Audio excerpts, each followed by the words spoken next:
kiddos. I'm Grandma Goodie, and I'm going to tell you a bedtime story. As you can see, it's getting to be my bedtime too, and I thought it might be nice just to tell you a bedtime story to give you something nice to think about before you go off to sleep. And you know, I have a question for you. Have you ever had a day where you really needed a nap, but you just couldn't get it?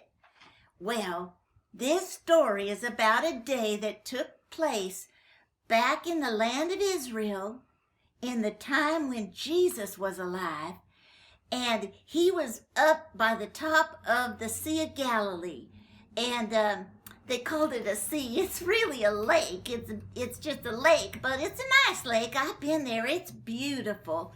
And Jesus was very busy. I mean, he was healing sick people. And then once people heard that the sick people was getting healed, all the other people who were sick, their family brought them to Jesus for him to heal them.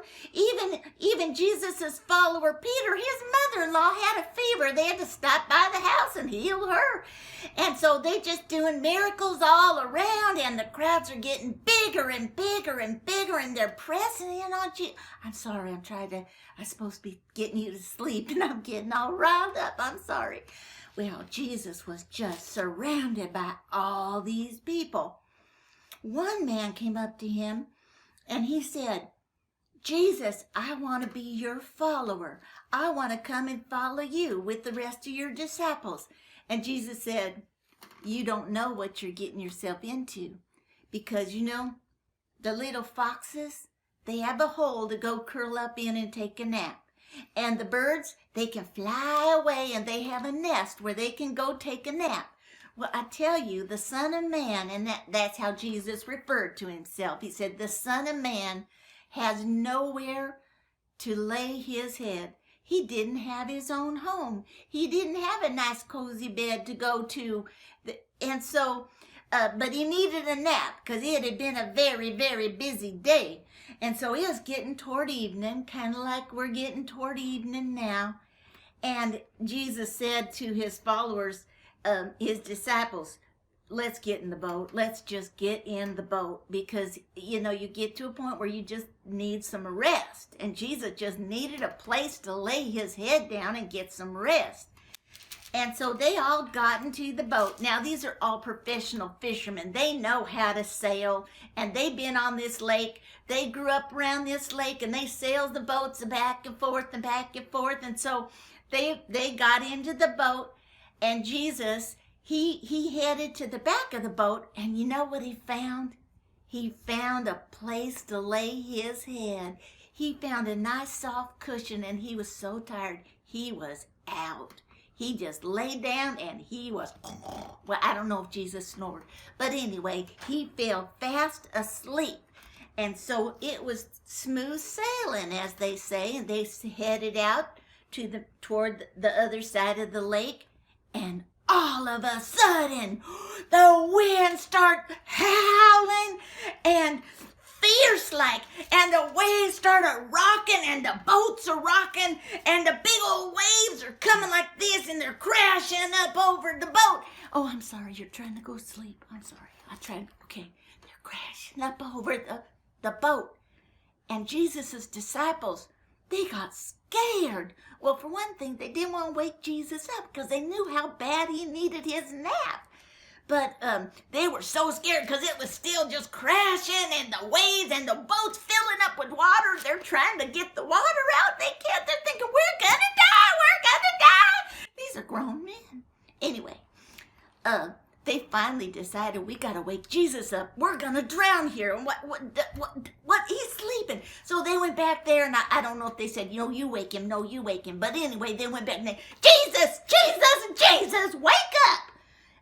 And Jesus, he was groggy. You know, you ever been groggy? I don't know about you, but when I'm in a sleep that's a sound sleep and somebody wakes me up, I get a little cranky. Now, I'm not saying Jesus was cranky, but here's what he said to him. He said, why are you afraid? Oh, you have so little faith.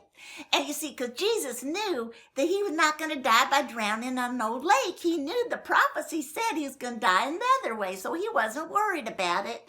But they were. They was worried. And so Jesus gets up, and he's, that's still rocking and everything. And Jesus says, hush, be still. Suddenly, there's no wind. There's no waves. Perfectly calm seas, not even leftover waves. And now the disciples were really scared. And they said to each other, what kind of a man is this, that he can command the wind and the waves, and even all of nature obeys him? Well, I want to tell you what kind of man that Jesus is. Because Jesus, he can help you when you feel like you have problems and storms all around your life. Jesus could have been worried because he didn't have a home. He didn't have a place to go to. But he trusted that God, his Father in heaven, would take care of everything. And you can trust that too. And you can put your head down wherever you are. And you can know that you're going to be okay. You can pray and give all your storms to Jesus. And you can lay your head down and you can get the rest that you need. Now, I got a little excited there, and I might have not messed it up a little bit. So I want you to look it up on your own in the Holy Bible. So let me show you where it is. You're going to look in the New Testament, and the name of the book is Matthew. And then the chapter you want to look at is chapter 8. And it's chapter 8. And then the verses, you're going to go verses 16 to 27. Now, those are the itty-bitty numbers inside the words, okay? And if you want to use a secret code to find it, it's going to be M-A-T 8 with the 2 dots, and then 16 through 27. So anyway, I'm sorry. Next time I'll try to give you a more calm Bible bedtime story. But anyway, I hope you can rest and have a good night's sleep. Grandma Goodie loves you, but God loves you more.